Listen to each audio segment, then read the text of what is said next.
Previously on RVing to Alaska, we leave the lower 48 behind and enter Canada during closed borders and work our way north via the scenic highways of Alberta and British Columbia. With 2,000 miles already under our tires in just 4 travel days, we are reminded of the beauty that the Alcan gives us as we continue our journey north to our new life that awaits us in Alaska.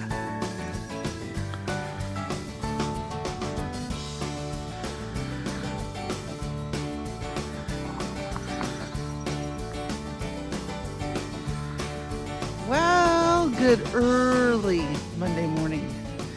This is day 4 in Canada. We just had our 3rd overnight sleep. And this is our little caravan behind me. And yeah, guess what, guys? Today we will be in Alaska.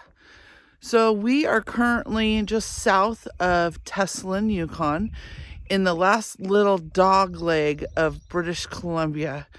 After Watson Lake, you enter BC one more time for a good little distance, and we're about 5 miles shy of the BC Yukon line. And this is a rest area. You can see the garbage bins and outhouses.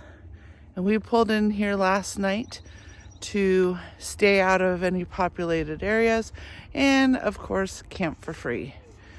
We've stayed here in the past in 2017, and just like then, it proved to be a very quiet, restful sleep. So it is early. It is not even 7 a.m. yet. We got up at 6, and our goal is Tok, which is going to be very close to another 500-mile day, just because we did cut short our drive last night. We were supposed to make it to Johnson's Crossing, but it was 8 o'clock. We didn't have lunch. We were hangry, and it was time to stop. So we knew this was a good rest area to pull over. We just took up one little corner of it so truckers could still come through, or anyone else. And I think we had 2 trucks come through in the middle of the night. But yeah, today we say goodbye to Canada for the last time until Lord knows who or when. And we will enter Alaska, and tonight we should be staying in Tok. Come up here. Hi.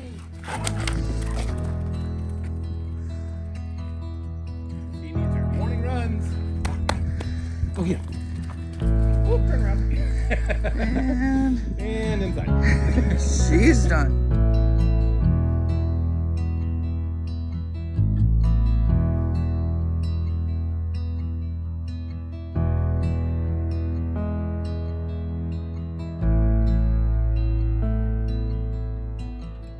The Yukon Territory holds a special place for us, as this is where we made our first decision to visit Alaska via the road system. In 2015, we took a cruise to Alaska, and while in Skagway, we took an excursion to Carcross, which is about an hour south of Whitehorse. That charter bus ride literally changed our lives forever. The drive up the canyon from Skagway and to Carcross showed a sneak peek of what the interior looked like, and that was just enough to start making the plan to RV up here for the first time in 2017. The mountains, the little ancient trees, the rugged, untouched landscape calls you to come deeper, and even as we drive on the famous Alcan, that same feeling calls you deeper and deeper.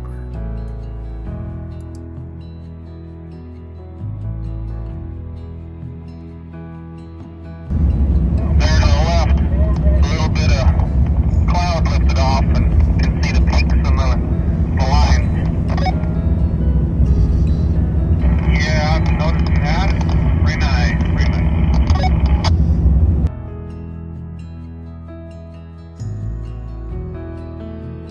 The Yukon also makes you slow down and really enjoy the journey.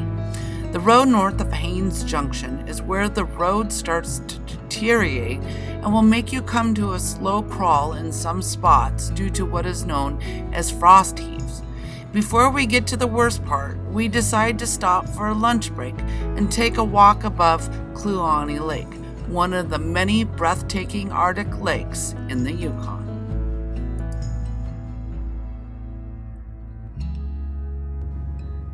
Love them or hate them, frost heaves will be a part of your journey, but there is no need to fear them. You will soon learn to navigate these annoying bumps in the road, and thankfully, with little traffic on the highway, you can use the entire road surface to navigate your way around or through them.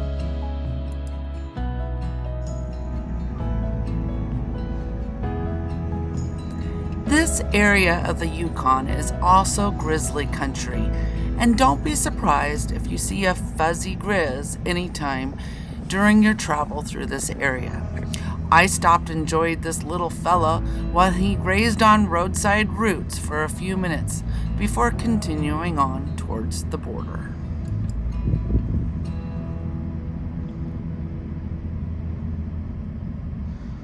Oh my God. Look at that.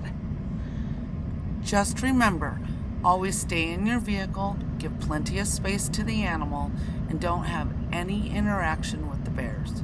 The less he knows about humans, the better.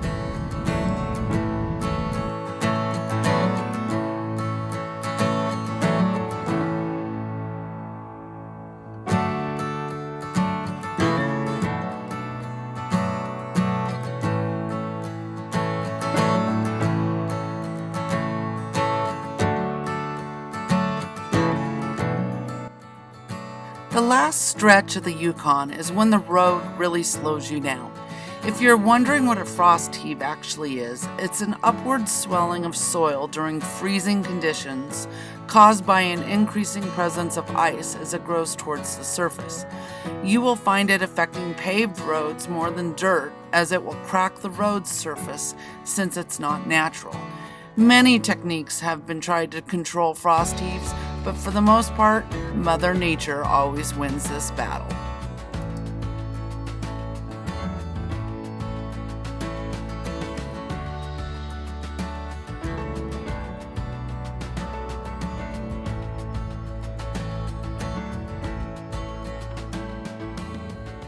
Woohoo! So we just checked out of Canada, turned in our immigration visa paperwork, and we have 18 more miles that we are in Canada, and next stop is the famous Alaska sign. Can't wait. We're about 108 miles outside of Tok. It's been a slow roll since Kluane Lake. Lots of frost heaves. There's just no way to go fast over them. You've got to pick your route and just roll slow.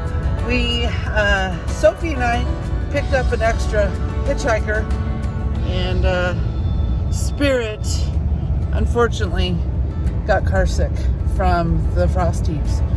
So my rig is a little smoother, so she's riding with us, and I am praying that she doesn't throw up in the back seat. So here we are, 18 more miles. We're in between customs buildings. Again, we checked out of Canada, and next roll is Alaska.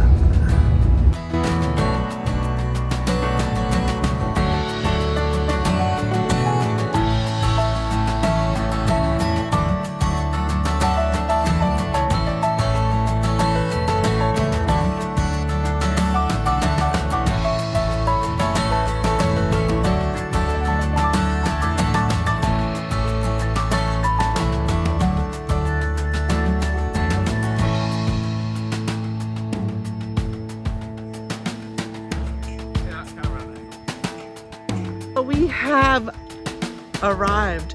We're officially on Alaska soil, and look what I see right up there. A sticker's on there somewhere. In the top left corner. I see it, two of them. You're with me. All right, so here we are. We put this up in spring of 2019. And as you can tell, it filled up a little. This board was mostly empty. Was it? Yeah, it was. It was a brand new board in 19. Yeah. So we're still there. 2,400 miles, Canada in 3 overnights, 4 days. We finally made it to Alaska, but we still have 100 miles into Tok with some of the worst roads yet to come. We're home, folks. We're home.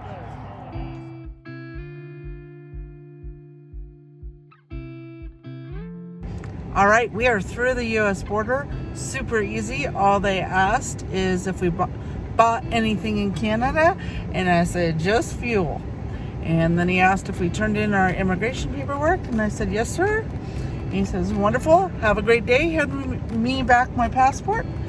And I told him, All right, we're go. let's go home. Hungry. Fast Eddie's, here we come.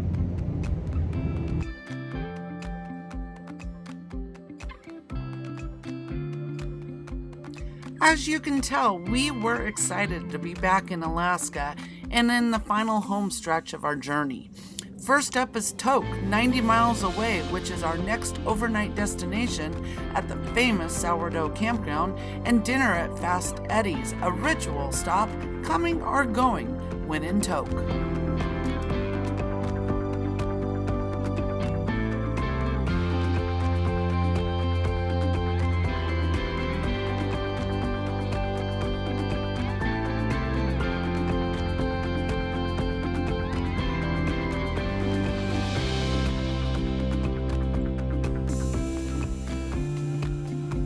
Good morning, Sophie. Good morning. Well, good morning from middle of the Tok cutoff. We are near the Nebezna Junction, and we had to stop for a potty stop. But as you can see, it is a rainy, gray day. Temperature is 37 degrees and the cloud deck is pretty low. We're not going to see the Wrangell Mountains today, unfortunately. They are covered, but we left about 8:30 and our GPS has us getting home, if we don't have any more stops, at around 2:30 this afternoon.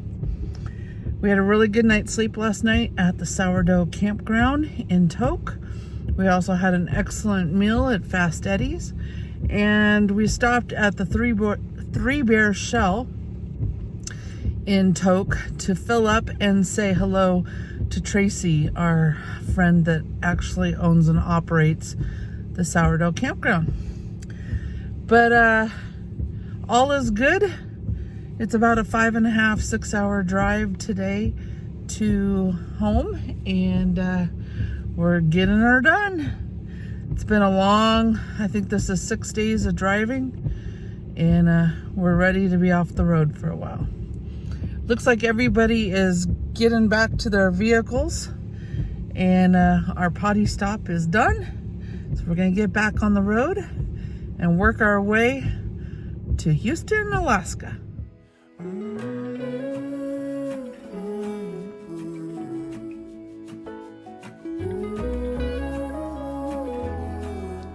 If you followed our RVing to Alaska Facebook groups in years past, one topic of conversation is the Tok cutoff.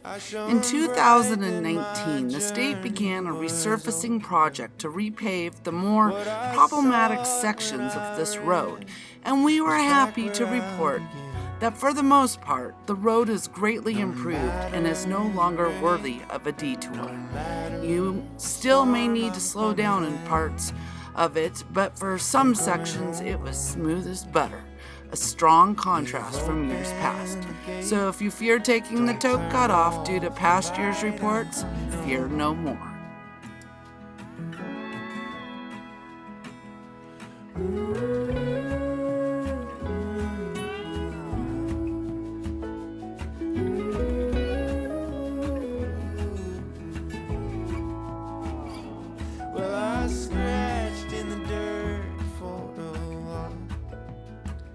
The Wrangell Mountains outside of Glen Allen are usually spectacular, but today they were hiding in the clouds. If coming through this part of the interior on a clear day, prepare to have your socks knocked off and your jaw drop, as it is some of the most beautiful country. But no worries, as we rounded the corner onto the Glen Highway, our final stretch of remote driving was breathtaking. With only 150 miles left to go, we are almost home. Though I fought with my claws and teeth, though I elbowed my way to a seat, there be no kind of peace like you beside me. No matter the rain, no matter the storm, I'm coming home. I'm coming home.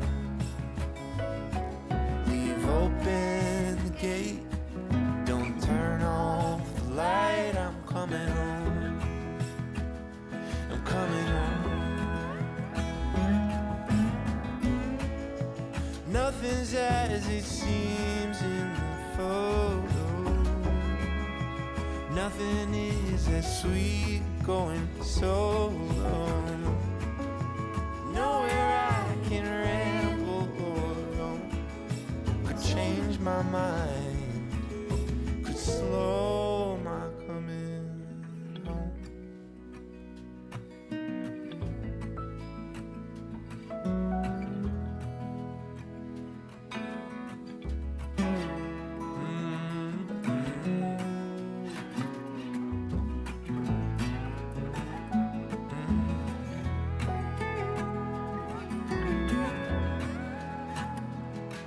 No matter the rain, no matter the storm, I'm coming home.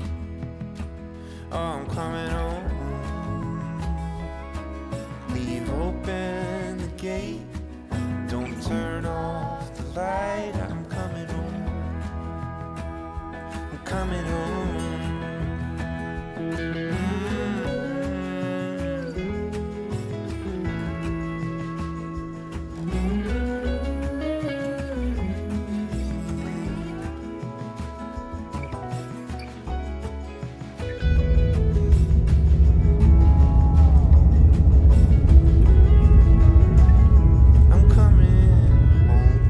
What do you think, Sophie? We're home. What do you think, Spirit? Yeah. Sophie knows something's up. What? Maybe she remembers this place. Okay, final numbers. 2,000, our total trip is 2,800.1 miles. And the breakdown occurred 35 miles from home. What was your miles per gallon? The total trip average was 11.1. After Gary reflashed and took it off of performance mode and put it in towing mode, our mileage from that point was 11.7.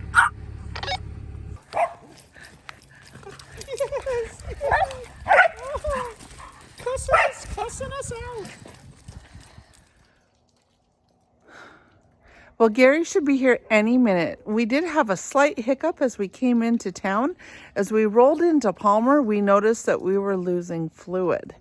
So Gary pulled over, and as soon as he did that, he lost voltage and the engine turned off after the check engine light came on. Turned out we lost a serpentine belt, so we had to call a mobile repairman. He came out to where we were parked and got us fixed up. I mean, we figured it out, 2,765 miles without any issues, and we broke down 35 miles from home. Someone up above is looking out for us. So we drove ahead, as in myself and the dogs, and Gary stayed back and waited for the repair to be done. It's done. And they're coming down the road right now.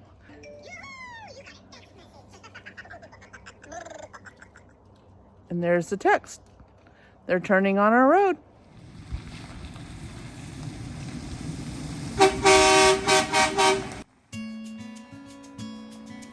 We want to thank you for watching.